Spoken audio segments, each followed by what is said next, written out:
Hello दोस्तों, राधे राधे, जय श्री कृष्णा। दोस्तों आज हम आप लोगों के लिए एक जाड़े पर गीत लेकर आए हैं जो बहुत ही मधुर है। आप लोग वीडियो को लास्ट तक देखिए। और हाँ, यह गीत आप लोगों के लिए बिल्कुल न्यू है, यूट्यूब पर पहली बार है। वीडियो को लास्ट तक देखिए। और यह गीत आप लोगों को कैसी लग रही है कमेंट में अपनी राय जरूर दीजिएगा। देखिए, एक पत्नी अपने पति से कैसे हट कर रही हैं महाराष्ट्र जाने के लिए। गीत पर वीडियो पर बने रहिए और कमेंट में अपनी राय जरूर दीजिएगा। हमसे ना होत बर्दास हो, हमसे ना होत बर्दास हो, पिया जाड़ा के दिनवा। हमसे ना होत बर्दास हो, पिया जाड़ा के दिनवा। जाड़ा के दिनवा सैया, जाड़ा के दिनवा, जाड़ा के दिनवा सैया, जाड़ा के दिनवा। हमसे ना होत बर्दास हो, हमसे ना होत बर्दास हो, सैया जाड़ा के दिनवा। हमसे ना होत बर्दास हो, सैया जाड़ा के दिनवा। पाँव पड़ी सैया माना कहनवा, पाँव पड़ी सैया माना कहनवा। चल के घुमाव महाराष्ट्र हो, चल के घुमाव महाराष्ट्र हो, पिया माना कहनवा। चल के घुमाव महाराष्ट्र हो, पिया माना कहनवा। हमसे ना होत बर्दास हो, पिया जाड़ा के दिनवा।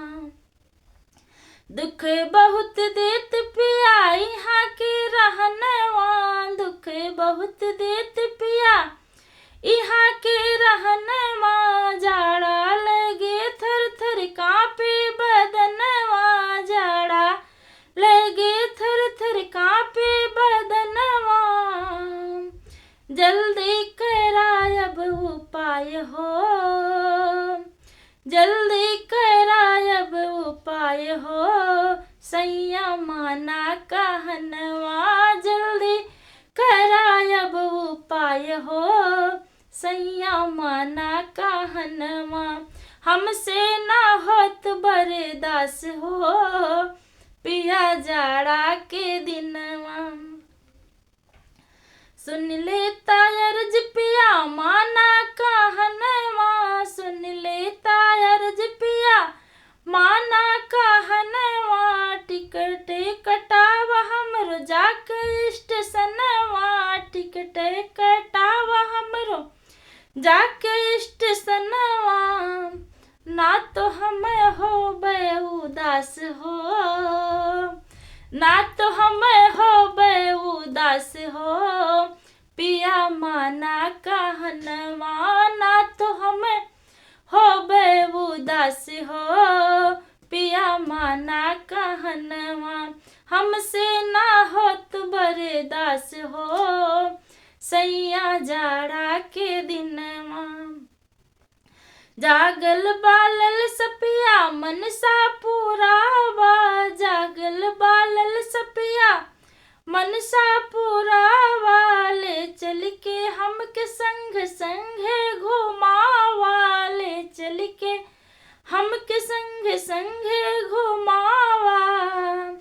अब नाही करा निराश हो, अब नाही करा निराश हो, पिया माना कहनवा। अब नाही करा निराश हो, पिया माना कहनवा। हमसे ना होत बर्दास हो, पिया जाड़ा के दिनवा।